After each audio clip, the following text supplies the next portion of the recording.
ನಮಸ್ಕಾರ. ನಾನಿವತ್ತು ಕಲಬುರಗಿಯಿಂದ ಸಮೀಪದಲ್ಲಿರುವಂತಹ ಮರ್ತೂರು ಗ್ರಾಮದಲ್ಲಿದ್ದೇನೆ. ನೀವು ನೋಡ್ತಾ ಇರ್ಬೋದು ಈ ಸಸ್ಯ ತುಂಬ ವರ್ಷಗಳ ಇತಿಹಾಸವುಳ್ಳಂತಹ ಈ ಸಸ್ಯ ಇದನ್ನು ಬ್ರಹ್ಮಲಿಕ್ಕಿ ಅಂಥೇಳಿ ಕರೀತಾರೆ. ಇದು ಕಲಬುರಗಿ ಜಿಲ್ಲೆಯ ಶಹಾಬಾದ್ ತಾಲೂಕಿನ ಮರ್ತೂರು ಗ್ರಾಮದಲ್ಲಿದೆ. ಈ ಸಸ್ಯದ ವೈಶಿಷ್ಟ್ಯವನ್ನು ನಾವು ನೋಡೋದಾದರೆ ಮೂಲತಃ ಇದು ದಕ್ಷಿಣ ಆಫ್ರಿಕಾ ಖಂಡದಿಂದ ಇಲ್ಲಿಗೆ ಬಂದಿದೆ ಅಂತ ಹೇಳ್ತಾರೆ. ಅಂದರೆ 12ನೇ ಶತಮಾನದಲ್ಲಿ ಮರ್ತೂರು ಒಂದು ಪ್ರಮುಖ ಎಣ್ಣೆ ವ್ಯಾಪಾರ ಕೇಂದ್ರವಾಗಿತ್ತು. ಅಲ್ಲಿನ ಮಿತಾಕ್ಷರ ಶಾಸನ ಇದನ್ನು ಹೇಳುತ್ತೆ. ಔಷಧೀಯ ಗುಣ ಹೊಂದಿರುವಂಥ ಈ ಸಸ್ಯ ಪ್ರಭೇದವನ್ನು ಆಗಿನ ಆಫ್ರಿಕನ್ ತೈಲವರ್ತಕರು ಮರ್ತೂರಿಗೆ ತಂದು ಬೆಳೆಸಿರಬಹುದು ಎಂಬುದು ಶಾಸ್ತ್ರಜ್ಞರ ಅಭಿಪ್ರಾಯವಿದೆ.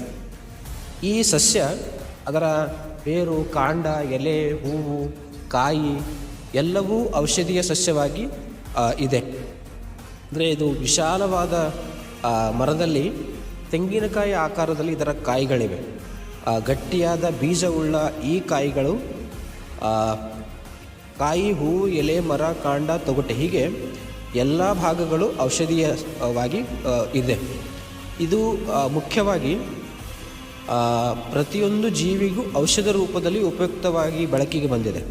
ಚರ್ಮರೋಗ, ದಂತಕ್ಷಯ, ಅಸ್ತಮ, ಶೀತ, ನೆಗಡಿ, ಗಂಟಲು ಬೇನೆ,